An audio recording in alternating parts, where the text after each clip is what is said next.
하나님의 말씀 사무엘하 19장 16절에서부터 32절까지 말씀입니다. 한 절씩 교독하겠습니다.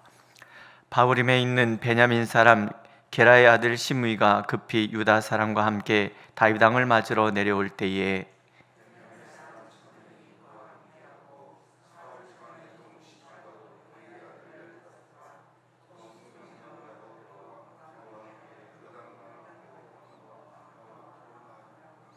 왕의 가족을 건너가게 하며 왕이 좋게 여기는 대로 쓰게 하려 하여 나룻배로 건너가니 왕이 요단을 건너가게 할 때에 게라의 아들 시므이가 왕 앞에 엎드려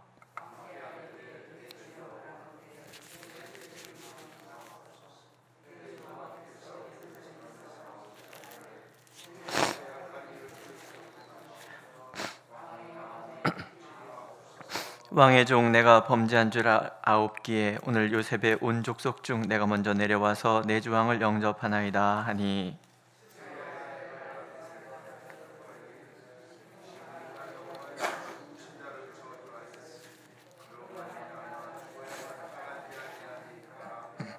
다윗이 이르되 수레의 아들들아 내가 너희와 무슨 상관이 있기에 너희가 오늘 나의 원수가 되느냐 오늘 어찌하여 이스라엘 가운데에서 사람을 죽이겠느냐 내가 오늘 이스라엘의 왕이 된 것을 내가 알지 못하리요 하고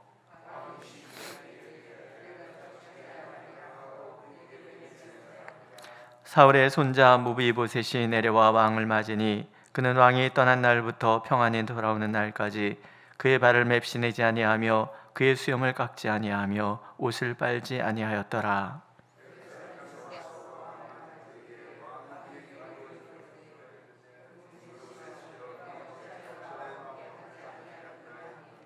대답하되 내 주 왕이여 왕의 종인 나는 다리를 절므로 네 나귀의 안장을 지워 그 위에 타고 왕과 함께 가려 하였더니 내 종이 나를 속이고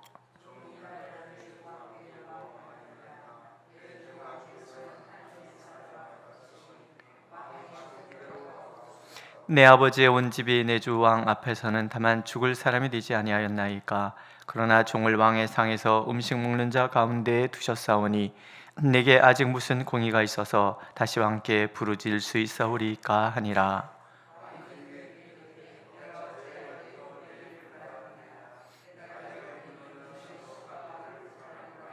무비보셋이 왕께 아뢰되 내 주 왕께서 평안히 왕궁에 돌아오시게 되었으니 그로 그 전부를 차지하게 하옵소서 하니라.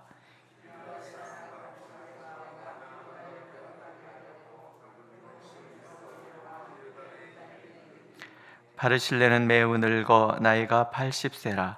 그는 큰 부자이므로 왕이 마하나임에 머물 때에 그가 왕을 공개하였더라. 아멘. 의를 따르는 사람을 대인배라 얘기를 하고 자기 이익을 따르는 사람을 소인배라 그렇게 유교에서는 얘기를 합니다.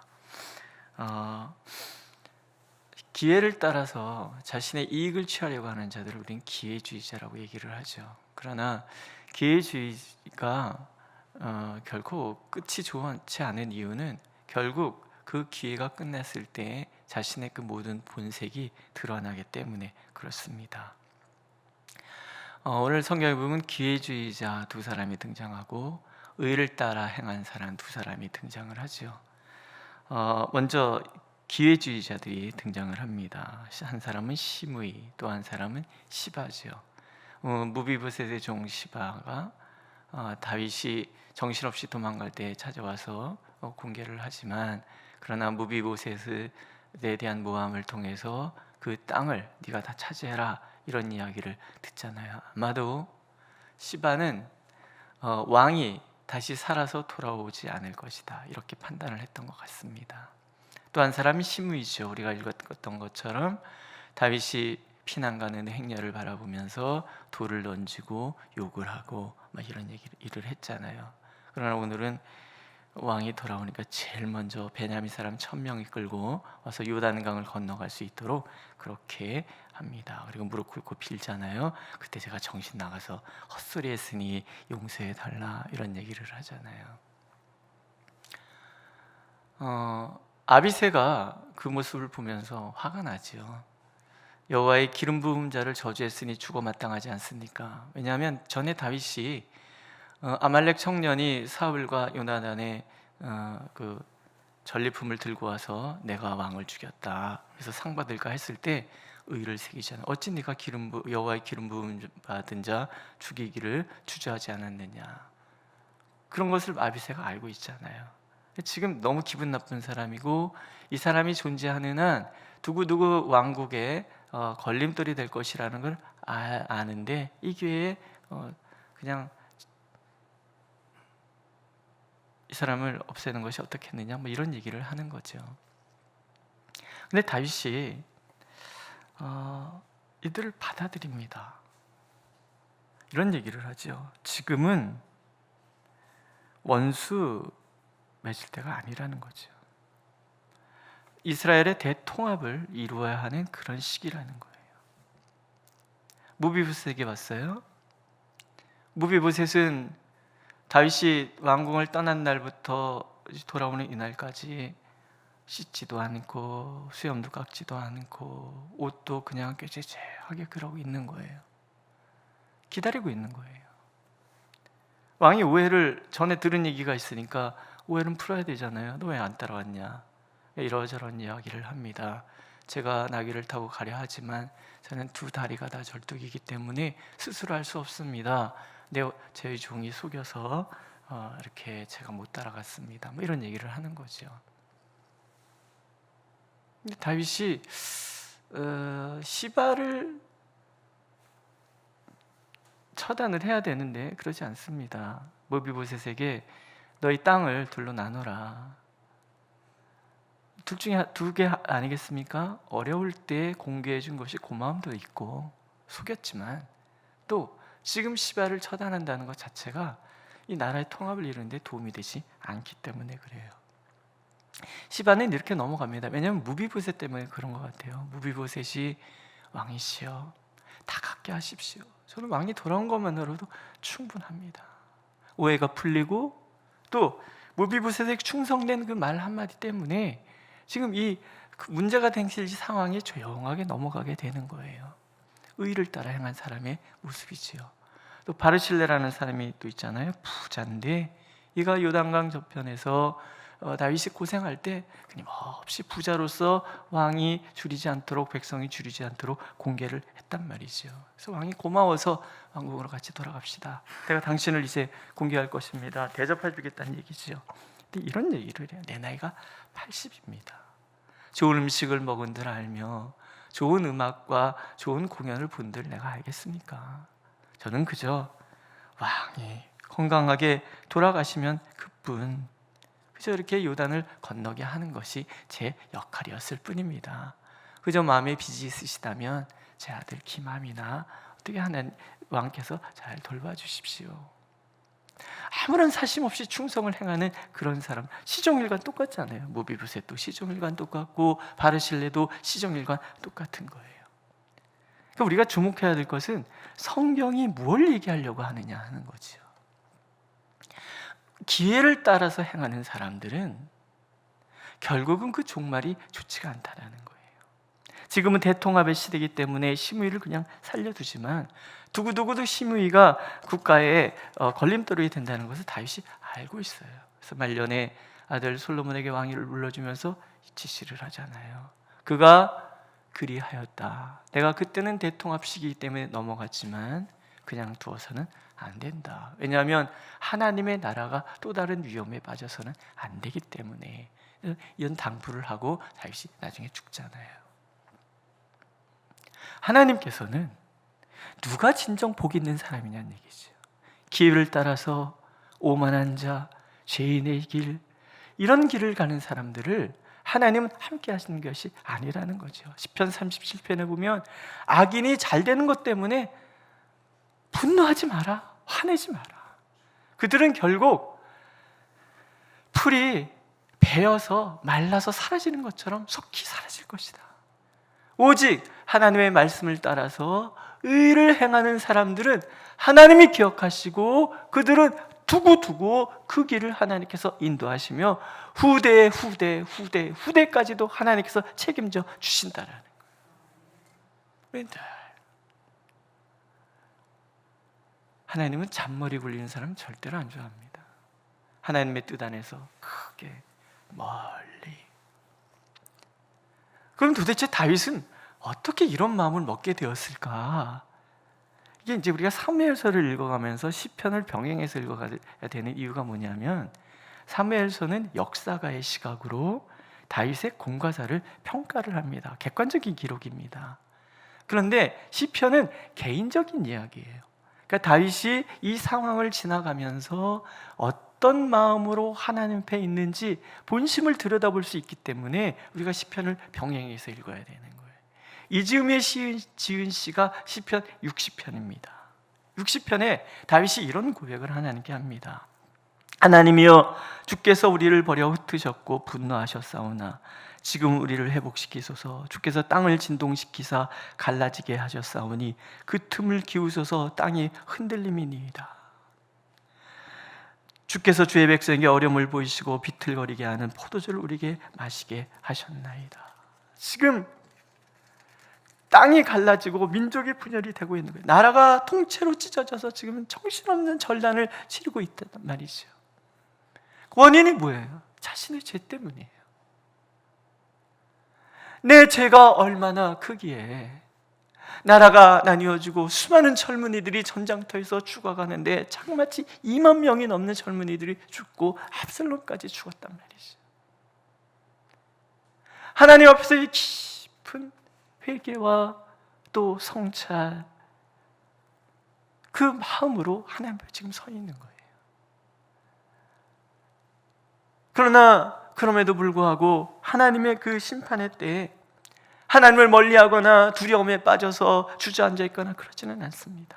하나님 앞에 기도하는 거예요. 주께서 사랑하시는 자를 건지시기 위하여 주의 오른손으로 구원하시고 응답하여 주옵소서. 이렇게 호소를 해요. 진정한 신앙이란 무엇이냐면, 내가 잘못할 수 있어요. 그렇지 않습니까? 하나님 앞에 범죄할 수 있고 아차 실수할 수 있단 말이죠. 그러나 그래서 하나님 앞에 값을 치르는 그 시간에 속에서도 하나님이 원하시는 것은 우리가 하나님의 품 안에 뛰어드는 거라는 거예요. 하나님의 심판의 때를 지난다고 하여 그 심판이 하나님의 나를 버림도 아니고 미워하심도 아니라는 것, 하나님께서 사랑하시는 자, 하나님께서 사랑하시는 자, 나는 그런 사람이다. 믿으십니까? 성경을 읽어보세요. 누누이 하나님이 강조하시는 것이 뭐예요? 하나님의 사랑은 변함도 없고 멈춤도 없고 늘 한결같으시다는 이야기를 하나님이 들려주시잖아요. 심판도 사랑하는 사람들에게 하시는 것이지 하나님이 미워하시는 사람들에게는 하나님 관심도 두지 않는다. 지난번에 말씀드렸잖아요. 율법은 하나님 앞에 의롭게 살아가기를 원하는 사람들에게 필요한 것이지 하나님과 관계없이 살아가는 사람들에게는 아무 의미가 없는 거라는 거죠. 사랑하시는 자에게 바른 길, 율법을 가르쳐 주시고 그 기준에 나를 비추어서 살펴보기를 하나님께서 원하시더라는 거예요. 또 하나님의 이 심판의 때가 길게, 이 깊은 시련의 터널을 지금 다윗이 지나가고 있잖아요. 그러나 그 시련의 터널에 이유가 있다는 거죠. 나의 신앙 인격의 결함을 하나님이 찾아내 주시는 거예요. 우리가 온전한 사람 되게 하시기 위해서 때로 이런 시련의 터널을 지나가며 나의 신앙의 인격의 부족한 부분들을 하나님 깨우쳐 주시는 거예요. 다윗은 뭐가 문제가 됐습니까? 무절제함인 거예요. 특별히 음욕, 일종의 성중독자인 거예요. 아무리 왕이라지만 부인이 그렇게 많을 이유가 없어요. 다윗의 많은 좋은 장점이 있는데 그가 가지고 있는 이 흠결을 하나님께서 보시는 거예요. 다시는 이 연약함에 빠지지 않도록. 그래서 하나님이 시련의 깊은 터널을 통과해야 하시는 거예요. 그걸 우리는 풀무불이라고 해요. 불로 연단한 정금. 정금 같은 신앙을 만드시기 위하여 하나님은 사랑하시지만 시련의 깊은 터널을 그렇게 지나가게 하신다는 거죠. 길르앗도 내 것, 므낫세도 내 것, 에브라임은 내 머리에 두고 유다는 나의 규, 모압은 나의 목욕통, 에돔에는 나의 신발을 던 에돔은 신발장이라는 뜻이죠. 블레셋으로 나로 말미암아 외치라, 소리 지르라, 비명 질러라. 하나님이 모든 만물의 주관자이시다라는 거예요. 그 주관자이신 하나님 지금 다윗을 보고 계시는 거예요. 다윗을 이끌어가고 계시는 거예요. 그 신앙의 모든 인격조차도, 그 결함조차도 완전함으로 바꿔가시면서 하나님은 그렇게 이끌어가고 계시는 거예요. 설령 나라가 찢어진다 할지라도 사랑하는 사람이 올바로 될 수만 있다면 그리하실 거라니. 우리 한 사람 한 사람을 대하시는 하나님의 사랑이 그렇다라는 거예요. 오늘 내가 겪는 어려움의 순간들이 그저 죄책감에 머물러 있어야 되는 그런 시간들이 아니라 하나님께서는 깨달으라는 거죠. 나는 어떤 신앙의 결함이 있는지, 어떤 신앙 인격의 결함이 있는지를 살피라는 거예요. 거기서 나를 끄집어내시기를 원하시는 하나님의 사랑, 우리가 그렇게 하나님 앞에 겸손히 무릎을 꿇는다면 시련을 통과한 나는 정금같이 하나님 앞에 설 거라는 거죠. 믿으십니까? 네. 오늘 교훈은 그래서 두 가지입니다. 하나님의 사람은 이 일을 따라 행하지 않습니다. 결국 그 일을 따라 행하는 모든 것은 들통날 것이고 그것으로 인해서 부끄러움을 당하게 될 거예요. 하나님의 사람은 의를 따라 행해야 되는 거예요. 한결같은 사랑으로, 한결같은 신실함으로, 그렇게 하나님 앞에 서는 사람만이 사람 앞에서도 한결같은 신실함으로, 한결같은 사랑으로 살아갈 수 있다는 거죠. 또 하나는 시련의 과정을 통과할 때 그것이 힘들다고 아우성칠 것이 아니라 내 안에 감춰져 있었던 나의 신앙 인격의 결함이 무엇인지를 꼼꼼히 살피고 나를 정금같이 만드시기를 원하시는 하나님 앞에서 겸손히 살아가는 우리가 되기를 하나님은 원하신다는 거죠. 그래서 역사가들은 다윗에 대해서 평가하기를 딱 한마디로 평가하잖아요. 밧세바 사건 외에는 그는 하나님 앞에 온전한 사람이었다. 사도행전에서는 얘기하지 않아요. 그는 그럼에도 불구하고 하나님의 마음에 합한 사람이었다. 우리 모두는 그렇게 다 결함투성이지만 하나님 안에는 합한 사람인 거예요. 하나님이 사랑하시는 사람이에요.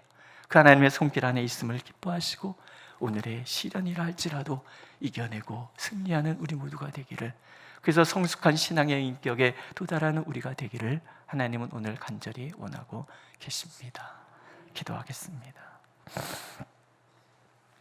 오늘 나의 실수가 나의 신앙 인격의 결함임을 깨닫게 해준다면 하나님, 나의 실수, 나의 시련 또한 하나님의 사랑임을 우리가 깨닫습니다. 주여, 우리를 인도하여 주셔서 참으로 시련의 긴 터널 가운데 우리의 인격이 주님 앞에 정금같이 온전한 인격 되도록 만들어 주시고, 하나님, 오늘을 좌절하는 것이 아니라 주님의 사랑의 품 안에 뛰어들므로 오늘을 이겨내는 우리 모두가 되도록 인도하여 주시옵소서. 하나님을 모르는 사람들은 이 일을 따라 이렇게 저렇게 기회를 따라 행하지만 하나님, 우리는 오직 하나님 앞에 신실함으로 서게 하여 주옵소서. 존귀케 하시는 하나님의 그 사랑 가운데 날마다 존귀한 자로서의 삶을 살아가는 우리 모두가 되도록 하나님 역사하여 주시옵소서. 예수님의 이름으로 기도드렸습니다. 아멘. 하늘에 계신 우리 아버지, 아버지의 이름을 거룩하게 하시며 아버지의 나라가 오게 하시며 아버지의 뜻이 하늘에서와 같이 땅에서도 이루어지게 하소서.